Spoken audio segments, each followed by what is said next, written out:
Contract वाली बहू। नरेश की माँ अपने बेटे से मिलने दिल्ली आ रही है। इस बात का पता चलते ही नरेश के दिल में हलचल मच जाती है।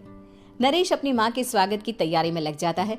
साथ ही उसे डर भी सताने लगता है कि उसकी माँ कहीं अपनी पुरानी जिद पर फिर से बैठ ना जाए। हे भगवान, इस बार बचा लो, अगले साल पक्का माँ की जिद पूरी कर दूंगा। तभी दरवाजे की घंटी बजती है। नरेश दरवाजा खोलता है तो सामने अपने मकान मालिक को देखकर हैरान हो जाता है, क्योंकि उनके साथ एक सुंदर सी लड़की भी थी। अब नमस्ते अंकल, कुछ काम था, मुझे बुला लेते। आपने क्यों कष्ट किया? अरे नहीं नहीं, इसमें कष्ट कैसा, मैं तो बस तुम्हें रीना से मिलवाने आया था। आज से रीना तुम्हारे साथ इसी फ्लैट में रहेगी। अंकल, कोई लड़का फ्लैटमेट नहीं है? एक अनजान लड़की के साथ रहना मेरे लिए थोड़ा अजीब होगा। देखो नरेश, मैं तुम्हें पहले भी बता चुका हूँ कि इस फ्लैट में तुम्हें किसी ना किसी के साथ एडजस्ट करना ही होगा, या फिर तुम अकेले पूरे फ्लैट का किराया दे दो, मैं किसी को नहीं रखूंगा। नरेश अपने मकान मालिक की बात सुन के रीना के साथ रहने के लिए तैयार हो जाता है, पर अंदर ही अंदर उसे ये बात खाने लगती है कि वो अपनी माँ को क्या जवाब देगा जब उसकी माँ रीना के बारे में उसे पूछेगी। दिन बीतने लगते हैं।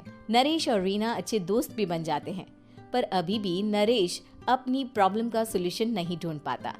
एक दिन नरेश बहुत परेशान सा बैठा होता है। तभी रीना उसे पूछती है, क्या हुआ नरेश, तुम काफी परेशान लग रहे हो, सब ठीक तो है ना? हाँ सब ठीक है, बस एक छोटी सी प्रॉब्लम है। वो एक्चुअली 2 दिन बाद मेरी माँ मुझसे मिलने आ रही है। अरे तो इसमें प्रॉब्लम क्या है, ये तो खुशी की बात है। हाँ रीना, बट मेरी माँ एक जिद लेकर बैठ गई है कि मैं शादी कर लूँ, पर मैं अभी इस चीज़ के लिए तैयार नहीं हूँ। ऊपर से जब वो तुम्हें देखेगी तो 100 सवाल करेगी, क्या जवाब दूंगा? अरे इसमें कोई टेंशन वाली बात नहीं है।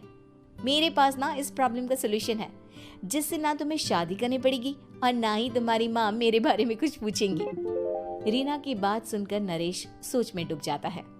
वो सोचता है कि रीना खुले ख्यालों वाली लड़की है, कहीं माँ को सच बता ना दे। नरेश को सोच में डूबा देखकर रीना कहती है, अरे क्या हुआ, किस सोच में पड़ गए?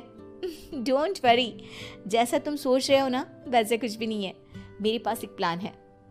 मैं कुछ समझ नहीं पा रहा हूँ, कैसा प्लान? मैं समझाती हूँ। हम ना एक कॉन्ट्रैक्ट मैरिज कर लेते हैं। फिलहाल मेरे पास जॉब नहीं है, तो तुम इस रूम का किराया दे देना जब तक तुम्हारी माँ यहाँ रहेंगी, सिर्फ तब तक। और तुम अपनी माँ से कह देना कि मैं तुम्हारी पत्नी हूँ, इससे वो मेरे यहाँ रहने पर कोई सवाल भी नहीं करेंगी। अरे बात तुम्हारी ठीक है, पर माँ से झूठ बोलना, ना ना बाबा, मैं ये रिस्क नहीं ले सकता। कोई और आइडिया दो ना तुम। देखो मंजूर हो तो बोलो, वरना सच बता दो, मुझे कोई प्रॉब्लम नहीं है। रीना की बात सुनकर नरेश सोच में डूब जाता है। बहुत सोचने के बाद जब उसे कोई रास्ता नहीं मिलता तो वो रीना के बताए हुए रास्ते पर चलने के लिए तैयार हो जाता है। वो रीना से बात करता है और अपनी माँ की पसंद और नापसंद के बारे में बताता है। रीना भी नरेश की सभी बातों को ध्यान से सुनती है, ताकि कहीं उससे कोई गलती ना हो जाए। आखिर वो दिन भी आ जाता है जब नरेश की माँ उससे मिलने दिल्ली आ जाती है। नरेश अपनी माँ को फ्लैट पर लेकर जाता है। जैसे ही नरेश की माँ फ्लैट के अंदर जाती है, रीना उसके पैर छू लेती है। ये देखकर नरेश की माँ थोड़ी घबरा जाती है और नरेश से पूछती है, अरे बेटा नरेश, ये कौन है? माँ, ये आपकी बहू रीना है। माफ़ी चाहता हूँ, सब कुछ इतनी जल्दी में हुआ कि आपको बता ही नहीं पाया, इसलिए सोचा कि क्यों ना आपको सरप्राइज दिया जाए। अरे बेटा, मैं तो बस तेरा घर बसा हुआ देखना चाहती थी। हाँ, बहुत अरमान थे अपनी इकलौते बेटी की शादी को लेकर, लेकिन कोई बात नहीं, शायद किस्मत को यही मंजूर होगा। ये कहते ही नरेश की माँ रीना को गले लगा लेती है। रीना बेटिया, मेरा बेटा ना थोड़ा नादान है, पर तुम काफ़ी समझदार लगती हो, और मैं जानती हूँ कि तुम इसका बहुत अच्छे से ध्यान रखोगी। माँ आप चिंता मत कीजिए, मैं सब संभाल लूंगी। नरेश की माँ अपने बहू और बेटे के साथ खुशी खुशी रहने लगती है। दिन बीतने लगते हैं। नरेश की माँ और रीना का रिश्ता बहुत मजबूत होता चला जाता है। वो दोनों सारा दिन एक साथ रहती और खूब बातें करती। इधर साथ रहते रहते नरेश और रीना भी एक दूसरे से प्यार करने लगते हैं। दोनों को इस बात का एहसास हो जाता है, फिर भी वो इस बात को छुपा कर ही रखते हैं। एक दिन नरेश की माँ और रीना शादी के बारे में बात करने लगते हैं। रीना बिटिया, ये तो नरेश ने मुझे बिना बताए शादी कर ली, वरना मैं तो अपनी इकलौती बेटी की शादी इतनी धूमधाम से करती कि सारी दुनिया देखती रह जाती। अच्छा माँ, आप ऐसा भी क्या करती नरेश और मेरी शादी में जो दुनिया देखती रह जाती? अरे बिटिया, एक माँ के अरमान तुम अभी नहीं समझोगी। मैं तो अपनी बहू को एक रानी की तरह लेकर आती और शादी भी बिल्कुल शाही अंदाज में करती, पर मेरे तो सारे अरमान ऐसे ही रह गए। खैर, मुझे तो अपने बेटे और बहू की खुशी चाहिए बस। ये कहते हुए नरेश की माँ की आंखों में आंसू आ जाते हैं।